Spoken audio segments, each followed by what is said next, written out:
Hello there, thanks for coming by PosterCentral.com's video blog. I'm Pete Howard and you're looking at a masterpiece. I know the word is overused a little bit, maybe even I'm guilty of that, but this is Rick Griffin's magnum opus. This is awesome.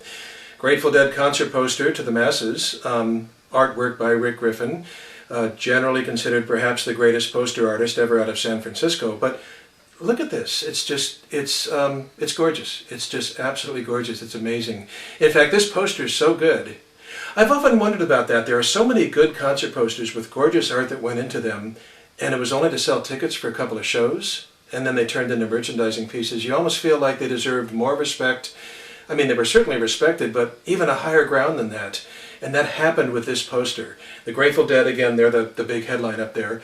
Love this so much, who wouldn't? That they actually just had it reworked slightly and used it as their third album cover. This is from January '69, and they had an album come out later in '69 called Aoxomoxoa, and they used this cover, this artwork, and had just Rick Griffin retool it a little bit. Obviously, you have to take off the dates on the bottom and the venues and stuff, and turned it into their third album cover. So it really lives on in fame for that reason on their third album. But Griffin called it Aoxomoxoa, and for a reason. The poster is a mirror image, other than the wording. See down at the bottom, it gives various information like venues and dates and ticket prices and things. And the Grateful Dead can't be, of course, a mirror image or a palindrome. But the rest of the poster is. It's just if you took out the lettering and split the poster right down the middle, it would be a mirror image. But that's just the beginning of what I have to tell you about this. It's just crazy, the thought and everything that went into this artwork by Griffin, and the things that people have realized about it over the years and later and everything. It's crazy. So Griffin named this, his artwork, Aoxomoxoa, which is a palindrome, which of course means it's spelled the same both forwards and backwards. Think ABBA, the rock group. But this is actually a double palindrome because Aoxomoxoa, which is how you spell Aoxomoxoa, it's not on the poster by the way, you can reverse that around, hold it up in a mirror, and all the letters look exactly the same forward and backwards. So it's a double palindrome, the term Aoxomoxoa. So really clever, obviously.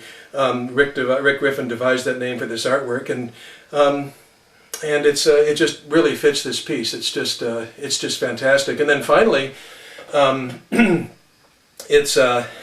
not finally, there's a couple more points to make on something that's so great like this. It's full of, I don't know quite how you term it, I'll call it, how about reproductive artwork. It's got eggs represented, and sperm, and female genitalia, and phallic symbols, and so forth, all very tastefully done, of course. In fact, even the central image, while resembling a sun, underneath the name Grateful Dead, can actually easily be interpreted as an egg with all those sperm trying to get into it, so that's pretty cool.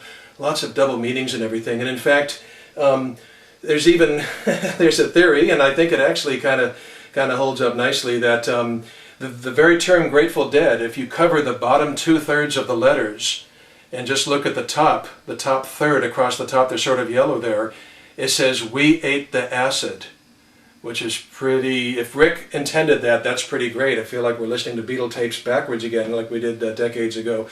But these are not new theories, of course. This is just, these are things that have come up over the years. I have a little trouble seeing the W in "We ate the acid," but a lot of the other letters are very apparent, so I guess that's what Rick meant.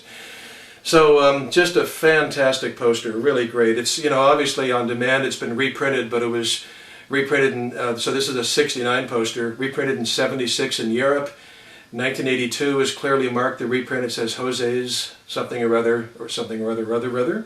And again in 2002, but those are all pretty clearly marked. A beautiful mint original like this from before the concert in 1969 is quite a collector's item. And just to top it off and put the cherry on the cake, there is Rick Griffin hand-signed this original poster. So it's a real treat for the eyes. Hope you enjoyed it as much as I do.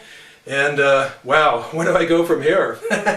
Hard to say, but thanks for stopping by. We'll give it a try next time whenever we do it. I look forward to seeing you again. Thanks very much.